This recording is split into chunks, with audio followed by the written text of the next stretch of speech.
Welcome back, fellow armchair generals. This is Gamer 1745 here with my continuing playthrough of The War in the East by Gary Grigsby. And of course, we're playing the Road to Leningrad this series. Okay, we're getting ready to let the Soviets have their turn. I just want to see, did any new units show up? I don't know that we expect any more. I was sort of hoping for some follow-on forces, but none is coming yet. You're doing well. I'm looking at going excuse me. Okay. Now of course, historically the Germans never took Leningrad. That's well known. What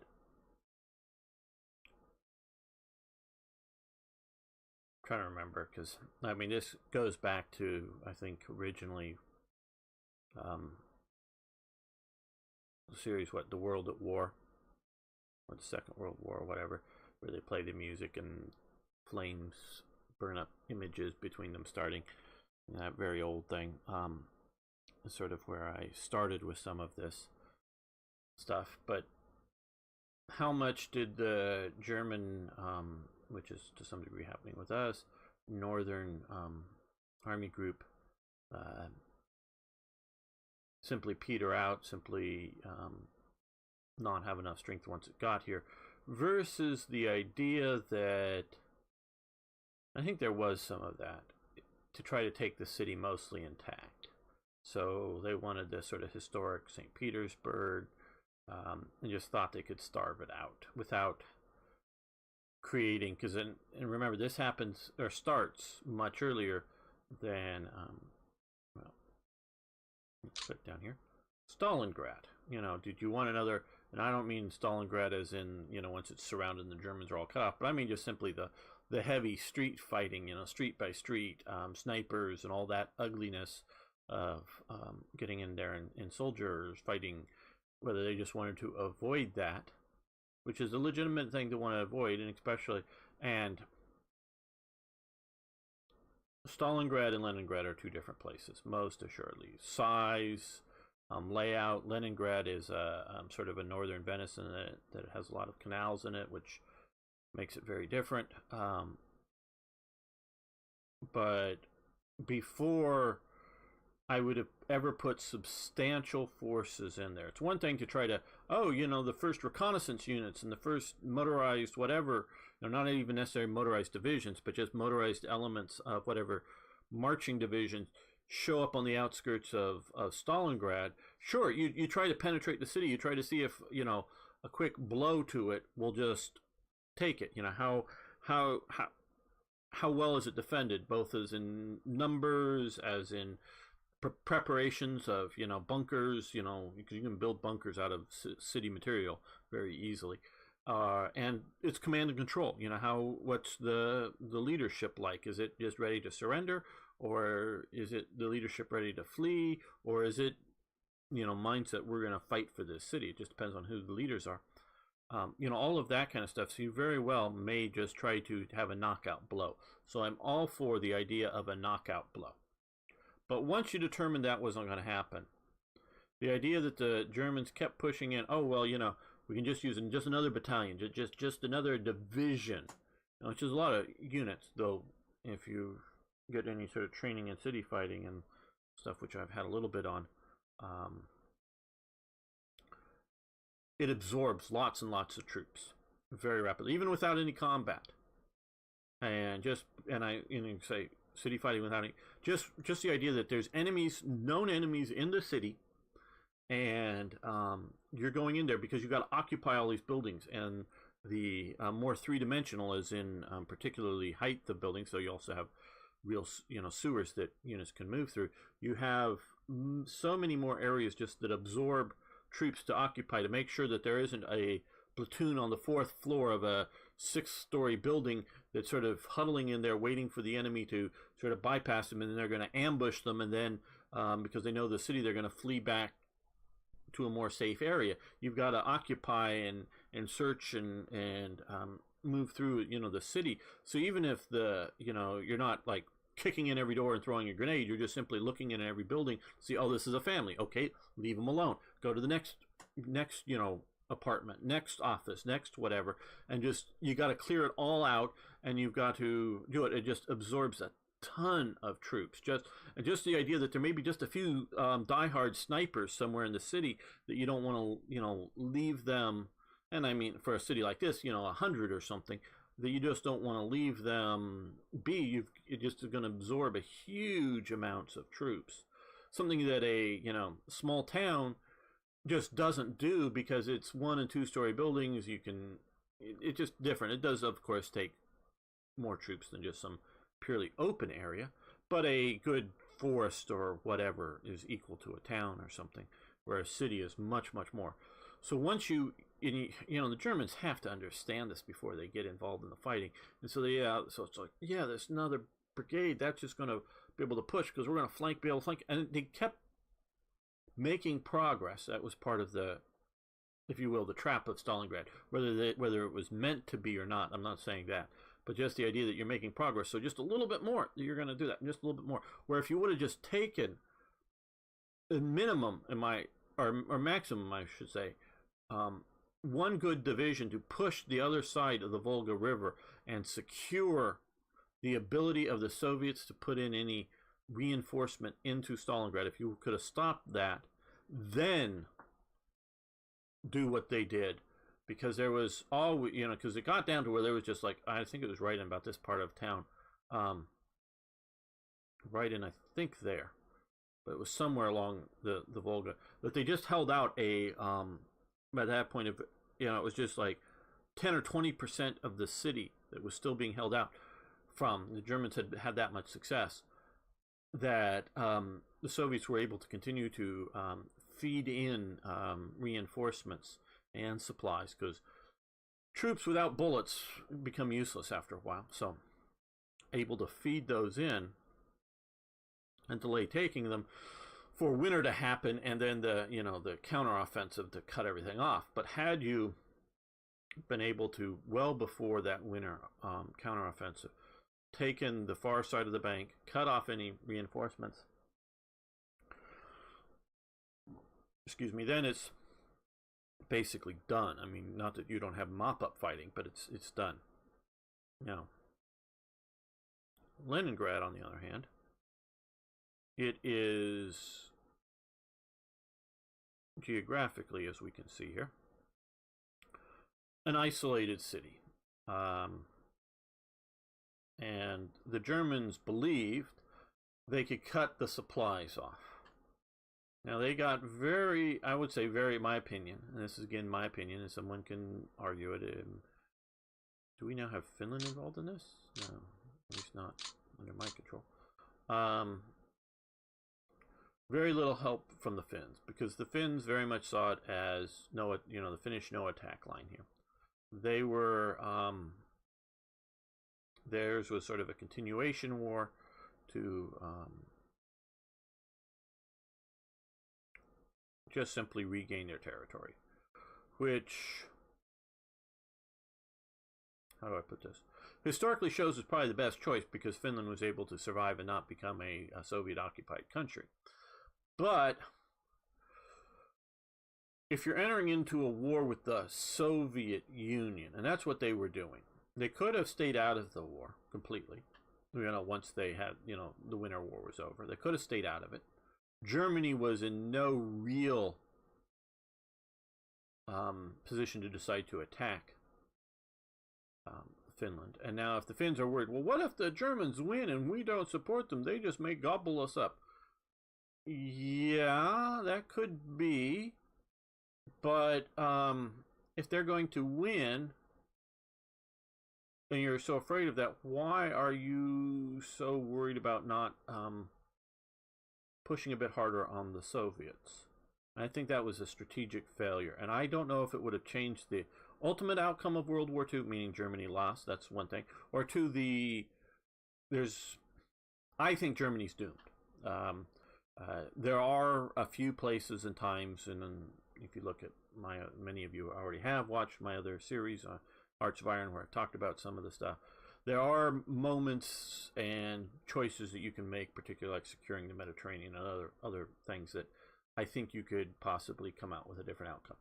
But if we're just looking at most things going mostly the way they did historically, I think Germany's doomed.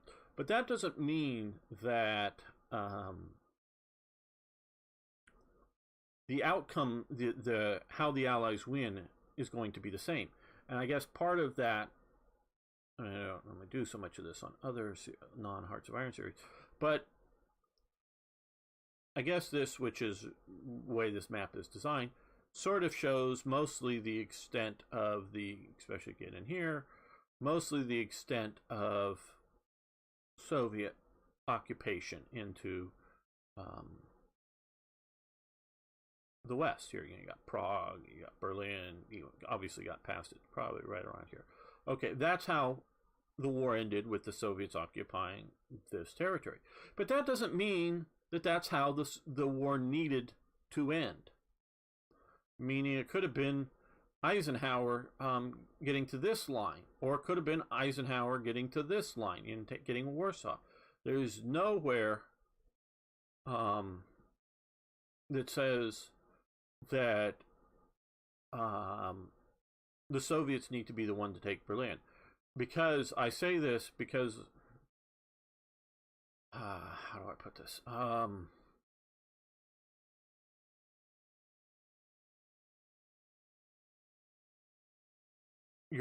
If say, and it depends on the conditions, if Soviets lose Moscow, it doesn't mean the Soviets have lost the war, or that Germany gets to occupy all of the Soviet Union. It could just be a stalemate and a hard fight with sort of Moscow down to Rostov type line, and so much so, and with enough, because most of the factories are out here anyways, that you could just imagine all of the Soviet effort tying up and making it so that the Germans can't just flood units back to the west, but they could still take away, you can't get, down, take away, it'll knock Italy out, come up here, create some sort of semi-stalemate fronts in Greece, and like they were moving up piece by piece in Italy, and then doing the second front, as they called, though it's really not, because you already had the Italian front, or the Mediterranean front, however you want to look at that, into, landing D-Day somewhere and pushing in, that I don't see where Germany's going to get huge numbers of troops. Now, of course, you may get the second stab in the back, meaning the Germans occupying big, huge chunks of Soviet real estate while Berlin is taken by the Western Allies, meaning we weren't defeated, we still had armies in the field. Yeah, you're defeated. That's what happened in World War I. It wasn't a stab in the back, you were just defeated. So my point is that you could have ended the war and had the great bulk of what was the Warsaw Pact end up being non-Soviet. I want to call it free. Well, that's sort of my sort of value judgment on it, and who knows that whether they maintained a monarchy, whether don't know how the Allies would have reconstructed things. But had the Soviets just get back a certain amount of territory. Now, to have this happen, in my opinion, this is what I've had for a long time, is that the oh, come on, I want to get in here, zoom in. This long time is that the idea that all these units that are trying to garrison, maintain the siege on Leningrad, and I don't have any, in the moment, any good idea, just the number of divisions, but it's multiple divisions trying to keep that siege happening, could have been turned, and it may not be huge amounts of units, but turned and faced this way, along with had the Finns, and I'm not saying the Finns needed to, do a, heavy street fighting to take Leningrad, but had they really sort of pushed outside of their boundaries a bit more and pushed down in here to control here, along with a very real push, and again, it's maybe my Western perspective on it, but push to cut off the Murmansk flow of supplies just by, and can't quite see it here, but by going up and taking the railways that connect Murmansk, if nothing else, just moving out of their territory, taking the railways that connect Murmansk with the rest of the Soviet Union, that would shut off, maybe not starve out Murmansk, because you can supply it by sea from Archangel at least part of the year, and supply it by sea from the Western Allies, so it might always be a pocket situation. But that would then force the Soviets, instead of maintaining just a sort of a small sort of skirmish line and dealing with the German units that move through Finland to try to do that, maintain, small amount of forces, they would have had to shift significant forces up to either hold the line open or to reopen the line. That would have then, all those, and I think divisions, would have not been, if presumably they would have otherwise just been part of the Northern Front up here, if you will, would have not been facing the Germans down here, but would have been up there, and would have allowed the Germans to push in. Because if you come in and get Cherepovets or somewhere like that,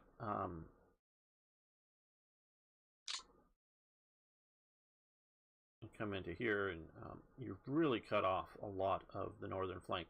And now they're being faced with a real sort of northern flanking position, much more so than just that, or than a straight line. So that would have really changed the outcome of the war in the East, I think, had the Finns been more ready to push out of their comfort zone. But that doesn't mean that the Finns should have or needed to lead a spearhead to Moscow or some sort of other very different sort of out, pushing deep into it. Okay, let's see here. We're going to, see how they deal with our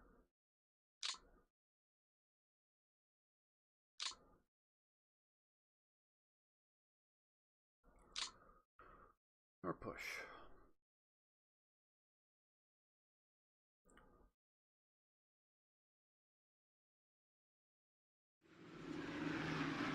So flying in supply.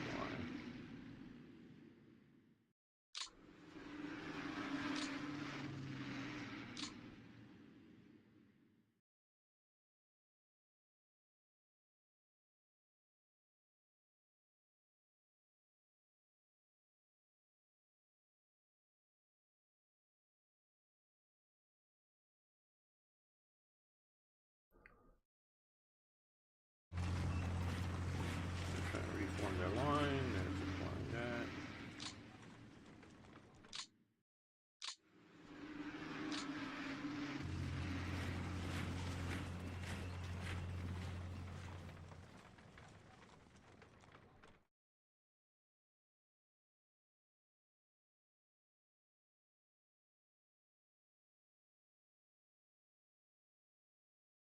Rail repair, I saw, good.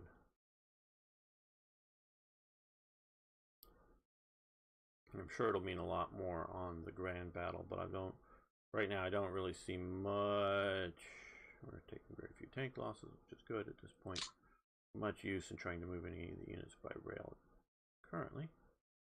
Okay, what have they done? Oh, they've totally evacuated this sort of line they were holding here. They've pushed in on us a little bit across here. They're not fighting for the Narva. How interesting, how interesting.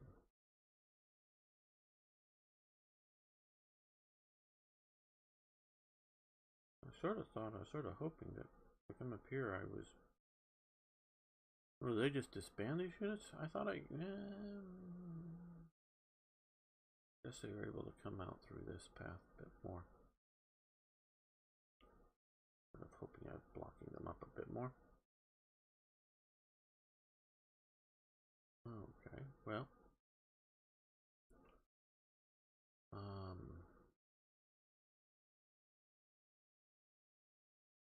Let's see what we can do here.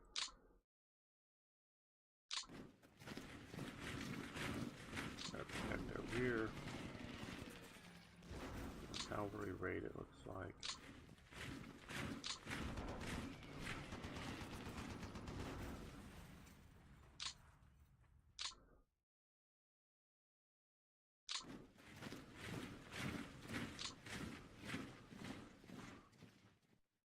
Okay, it looks like we can't do too much more than that, and that's a bit of a pain. Well, let's see what we can do with this guy.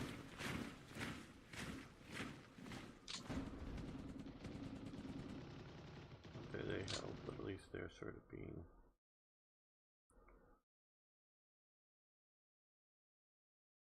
what do you want to call it?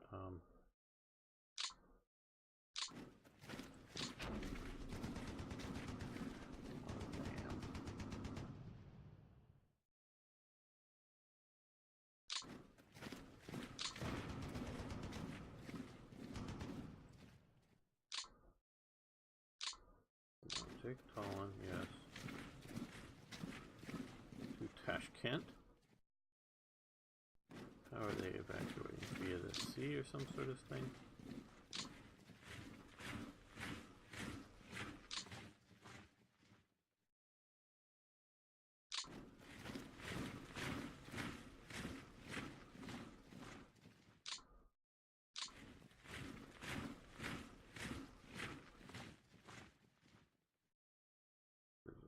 Rail repairing a hell out of the place. Okay, I wanna check that out here.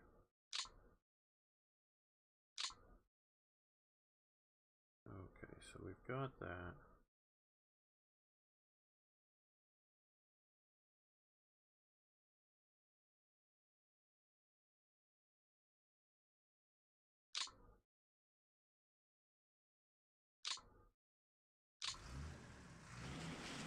These are now, because we're outside of the Baltic zone, take 3 action points, greater with the railway, I guess.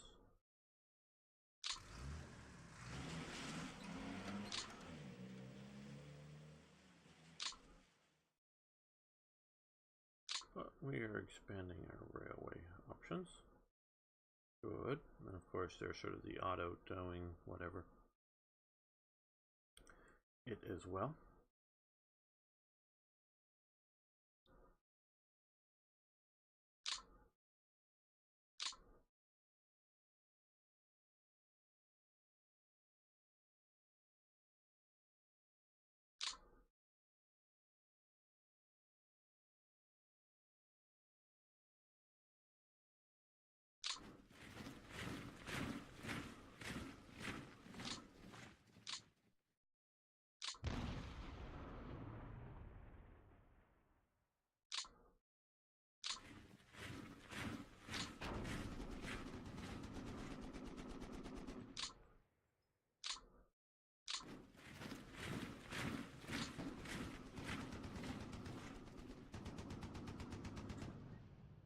Okay, we should have prepared better for going across the river. Can we do it now?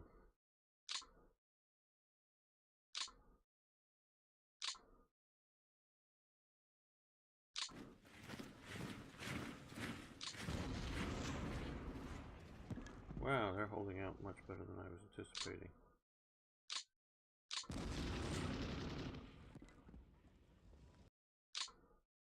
Hey, that sort of sucked. I didn't do so well there. Okay.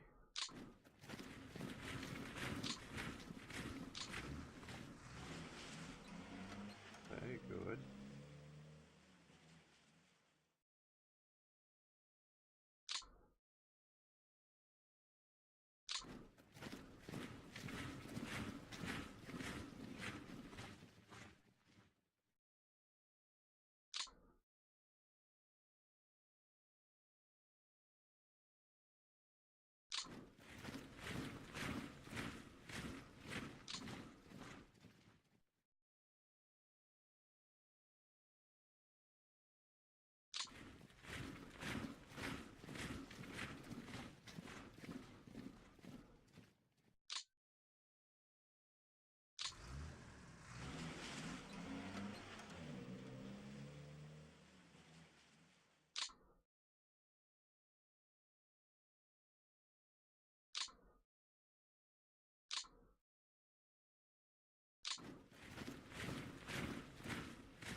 pushing, keep pushing. Let's get you here.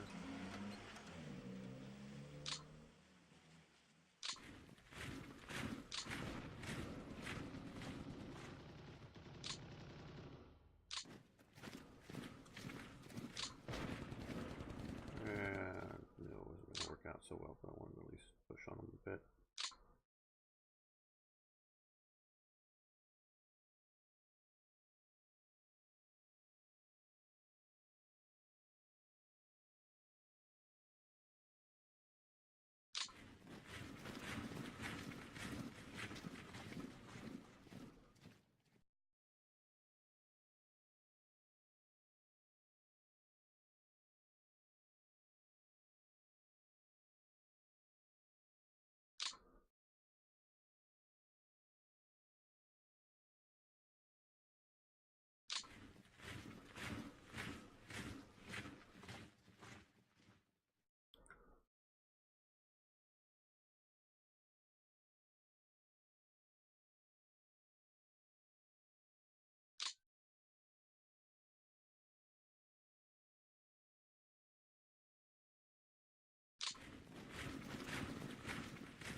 Selected, we just want to do that. Good. Clear the way.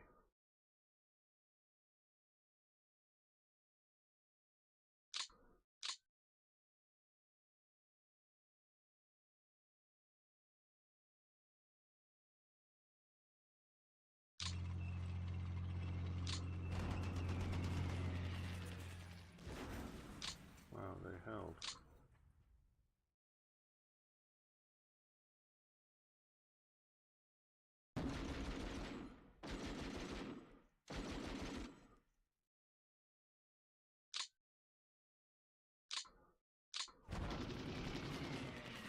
I would have thought they would have been smashed up a lot more.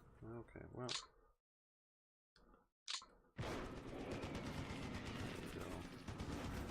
Got them out of that swamp.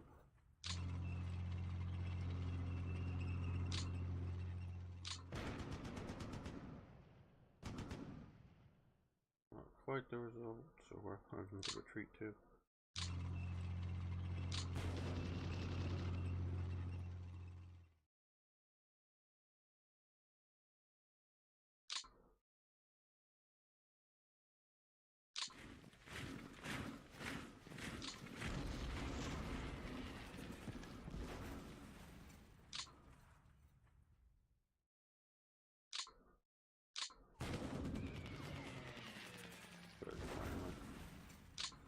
Guess I probably should have used some air on that.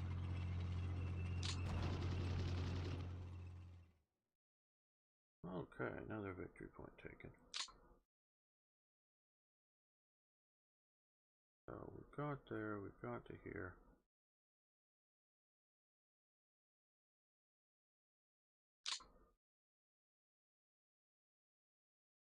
As you can see, I'm using this guy as my...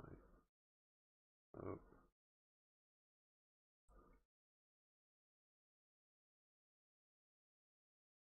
Well, didn't quite get as far forward as I'm hoping. Are we running out of fuel or something, probably?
river a bit, keep them from being able to push deep.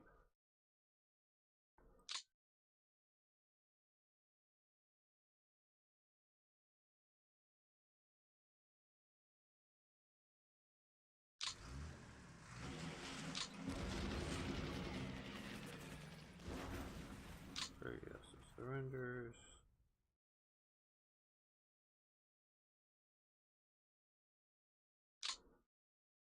I'm a bit worried about these HQs.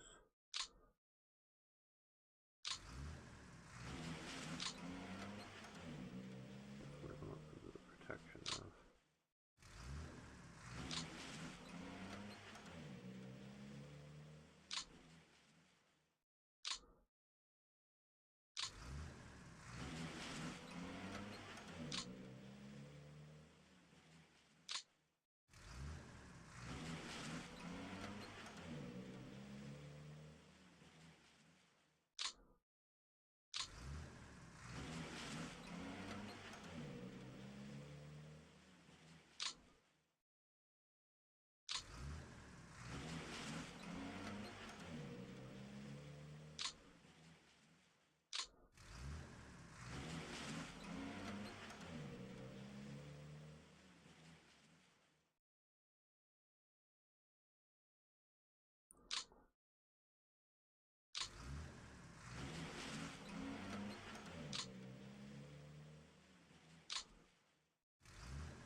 Okay, well I think it's time to end this turn. Now you're all itching to see what the Soviets, how they're going to react. Probably retreat back, try to create a defensive line, but waiting to see, like I am, next episode. Thanks so much for watching. Thanks for liking the videos. I really do appreciate that. And of course, if you haven't already, please subscribe to the channel. Love to see you around more often. And of course, please post questions, comments, suggestions, ideas, tips, whatever. Love hearing from you. See you next time for more War in the East or something else cool.